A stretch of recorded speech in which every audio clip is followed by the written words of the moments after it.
투명도를 아주 흐리게 이렇게 설정을 해 놓으시고 나서 이렇게 숨겨 놓으면 지나가시는 분들이 좀 발견하기가 어렵겠죠. 이런 원격 접속 프로그램 중에서는 거의 역대급이 아닐까 생각이 됩니다.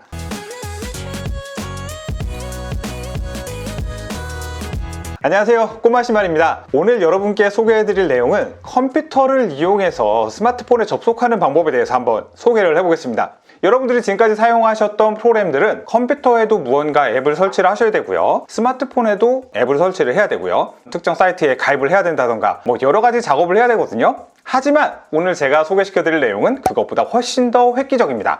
여러분, 와이파이 디버깅을 사용할 겁니다. 어떤 거냐면 특정 컴퓨터와 특정 스마트폰이 접속을 했을 때 일종의 지문 같은 걸 요구하는데요, 이거는 위조나 변조가 되지 않아요. 컴퓨터에서 스마트폰으로 한 번만 접속 권한을 넘겨주시게 되면 그 이후로는 이 지정된 컴퓨터에서만 접속이 되는 거지 같은 네트워크 안에 있는 다른 컴퓨터가 접속할 수 있는 건 아닙니다. 그럼 한번 시작해 보도록 하겠습니다. 사이트 주소는 anl.ink n링크이고요. 바로 다운로드 해주시면 됩니다. 기본적으로 언어팩 한국어는 포함이 되어 있어요. 그냥 다운로드 받으시면 되겠습니다. 다시 한번 말씀드리지만 이 프로그램의 최대 장점은 컴퓨터에만 앱을 설치하시면 된다는 거예요. 압축 풀고 바로 실행해 주겠습니다.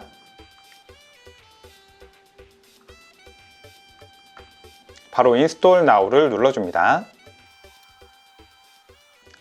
네, 처음 접속 화면에 들어오면 이런 식으로 Waiting for Connection이라고 나와 있습니다. 같은 네트워크 안에만 있으면 문제없이 접속이 가능하다는 거고요. 스마트폰 세팅하는 방법 소개해 드리겠습니다. 스마트폰 설정 화면에 들어가시면요, 휴대전화 정보라고 있습니다. 스마트폰마다 메뉴는 조금씩 다를 수 있어요. 이곳에서 소프트웨어 정보에 들어가 보시면 소프트웨어 정보에 빌드 번호라고 있습니다. 빌드 번호를 6번 계속 누르시면 개발자 모드가 켜진다고 나옵니다. 저는 이미 켜져 있기 때문에 필요하지 않다라고 나와 있죠. 이렇게 6번 연달아서 눌러주시면 됩니다. 그리고 나서 뒤로 나와 보시면 설정에 개발자 옵션이 활성화되어 있는 걸 볼 수 있습니다. 개발자 옵션에 들어가 보시면 USB 디버깅이 있고요. 그 밑에 보시면 무선 디버깅이라고 있습니다. 무선 디버깅이 현재 꺼져 있는데요, 무선 디버깅을 켜주시고요. 켜진 상태에서 무선 디버깅을 한번 클릭해 주겠습니다. 그러면 현재 보이는 이 화면이 나옵니다. 그럼 여기에서 페어링 코드로 기기 페어링이라는 버튼을 눌러줍니다. 자, 여기까지 하셨으면 스마트폰에서 할 수 있는 설정은 모두 끝난 겁니다. 이 화면 그대로 보고 계세요. 그리고 나서 좌측에 보시면 와이파이 디바이스라고 보이시죠? 이곳에 들어가서 플러스를 하나 눌러주시고요. 이 하단에 보시면 안드로이드 11 IP 주소와 포트를 물어보죠. 이쪽에 보시면 192.168.0.243이라고 되어 있죠. 이걸 그대로 눌러줍니다. 192.168.0.243, 그리고 뒤에 있는 포트 번호까지요. 땡땡 43945번까지. 현재 하단에 보시면 기기 페어링 코드라고 6자리 숫자가 나와 있습니다. 033752라고 되어 있고요. 페어링 포트는 또 하단에 보시면 41833이라고 나와 있죠. 이것까지 41833, 그 다음에 이제 페어 버튼 눌러주시면 모두 끝난 겁니다. 자, 이렇게 설정이 끝나면 한번 커넥트를 눌러보겠습니다.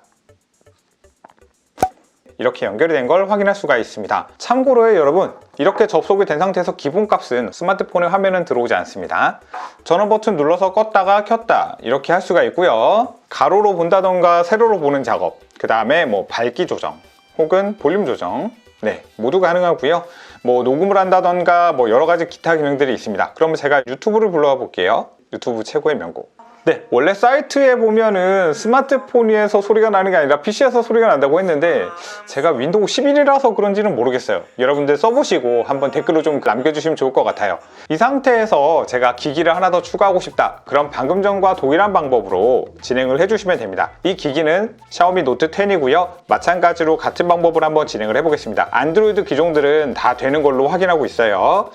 샤오미 노트 10 같은 경우에 접속하는 방법은 휴대전화 정보라고 있습니다. 휴대전화 정보에 보시면 현재 MIUI 버전이라고 보이시죠? 이쪽 버튼을 6번 누르시면 개발자 모드가 활성화가 됩니다. 지금 저는 이미 개발자로 활성화 시켜놨기 때문에 이렇게 나오는 거예요. 여러분들 스마트폰에 맞는 방법을 사용을 해서 적용을 하시면 되겠습니다. 현재 개발자 옵션이 활성화가 되어 있는 걸 볼 수 있고요. 여기에서 무선 디버깅, 여기에 접속하셔서 페어링 코드로 기기 연결, 이렇게 버튼 누르시면 이 정보를 이용해서 컴퓨터와 접속을 해주시면 되겠습니다. 이 상태에서 다시 한번 와이파이 기기에 들어가서 첫 번째 기기를 선택하고 연결 버튼을 눌러주겠습니다. 이렇게 삼성 모델 선택해서 연결하기. 보이시나요? 지금 제 컴퓨터에 대기 화면이 나오고 있어요. 자, 똑같은 화면이 나오고 있죠? 한 번이라도 이렇게 접속이 되면 바로 접속이 됩니다. 자, 이제 좌측 아래 세팅 값을 좀 확인해 볼게요. 첫 번째 보시면 언어 설정이 있는데요. 한국어를 설정을 해보겠습니다. 그럼 자동으로 프로그램이 꺼집니다. 그러면 설정에 플로팅 아이콘 띄우기라는 게 있어요. 프로그램을 계속 자동으로 실행시키기 위해 우측 아래에 이렇게 창을 띄우는 건데 작업 표시줄에 포함이 되어 있기 때문에 굳이 이걸 띄울 필요는 없을 것 같아요. 재밌는 기능은 이 기능이거든요. 투명도라는 건데 이제 업무 시간에 스마트폰 보기 좀 어려우신 분들도 있잖아요. 그럴 때 여러분 투명도를 아주 흐리게 이렇게 설정을 해 놓으시고 나서 카카오톡이라든지 뭐 이런 메신저들 이렇게 조용히 사용하기에 상당히 적합합니다. 심지어는 이 창을 따로 분리해서도 쓸 수가 있어요. 이 가장 좌측편에 있는 메뉴 눌러보시면 원격 분할창이라는 게 나와요. 원격 분할창을 누르시면 이렇게 분할해서 볼 수가 있습니다. 여러분 보이시나요? 이 상태에서 제가 한번 카카오톡을 한번 열어볼게요. 자, 이런 식으로 창을 몰래 띄워놓고 몰래도 아니겠죠? 어쩔 수 없이 이렇게 써야 되는 상황에선 이렇게 숨겨놓으면 지나가시는 분들이 좀 발견하기가 어렵겠죠. 타자 입력을 하게 되면 한국어 입력, 영문 입력 다 됩니다. 그리고 여러분들 궁금해하시는 분들 중에 상당수가 게임에 관련돼서 궁금해하시는 분들이 많더라고요. 그럼 여러분 제가 배틀그라운드 접속을 해서 키 매핑하는 걸 한번 보여드릴게요. 사실 게임 매핑에 관련된 내용은 제가 정확하게는 잘 모르겠어요. 그래도 기본적으로 이렇게 한다는 것만 알고 계시면 아마 조금만 써보시면 금방 방법은 찾으실 수 있으실 것 같아요. 근데 지금 사운드가 스마트폰에서 나오고 있습니다. 화면을 키워서도 할 수 있습니다. 키보드 매핑 같은 경우에는 우측 아래에 있는 이 키보드 모양 있잖아요. 이걸 눌러주시고요. 여기서 이제 키 매핑 사용을 활성화시켜 주시면 되더라고요. 그 다음에 이제 새 계획 추가라고 되어 있는데 여기 계획명에다 뭐 배틀그라운드면 배틀그라운드 이렇게 입력을 해주시면 됩니다. 자, 이렇게 세이브를 해놓고 여기다가 상단에 보시면 조이스틱 플러스 버튼 눌러서 이제 여기에다가 이렇게 사이즈에 맞게끔 조정을 해주시면 되더라고요. 자, 이렇게 활성화를 시켜주시고 나면 보이세요? 자, 상하 좌우 전진 이렇게 움직이죠. 이런 식으로 해서 조이스틱은 또 조이스틱대로, 마우스 탭은 마우스 탭대로 마우스 탭 눌러서 우클릭은 이 오른손 또 하나 추가해서 이쪽은 또 우클릭, 이건 좌쪽 클릭 이렇게 해서 각각 버튼마다 설정을 해주시게 되면은 배틀그라운드나 이런 것들도 충분히 할 수 있고요. 화면 지금 보시면 그렇게 이질감이 크지 않다는 걸 느끼실 수 있을 거예요. 와이파이 연결 상태에서 이 정도 퀄리티가 나온다라는 거기 때문에 여러 가지 게임들 잘 맞춰만 주시면 더 좋을 것 같습니다. 마우스로만 하는 게임들은 별도로 설정할 게 없더라고요. 그 외에 파일을 옮기는 작업도 가능합니다. 설정해 보시면 하단에 기본적으로 설정되어 있는 경로가 있어요. 이쪽으로 자동으로 저장이 되는 것 같아요. 오른쪽 버튼 눌러서 다운로드 해주시게 되면 다운로드가 되어 있는 걸 확인할 수 있을 겁니다. 이런 식으로 스마트폰에 있는 자료를 가져오거나 올리거나 이것들도 마음껏 할 수 있어요. 무엇보다 프로그램 자체가 가벼워요. 오히려 제가 화면 캡처를 하고 있는 OBS 스튜디오가 더 많은 양을 먹고 있어요. 그리고 지금 인터넷 창 하나 띄워놨던 이 웨일이 더 용량을 많이 먹었습니다.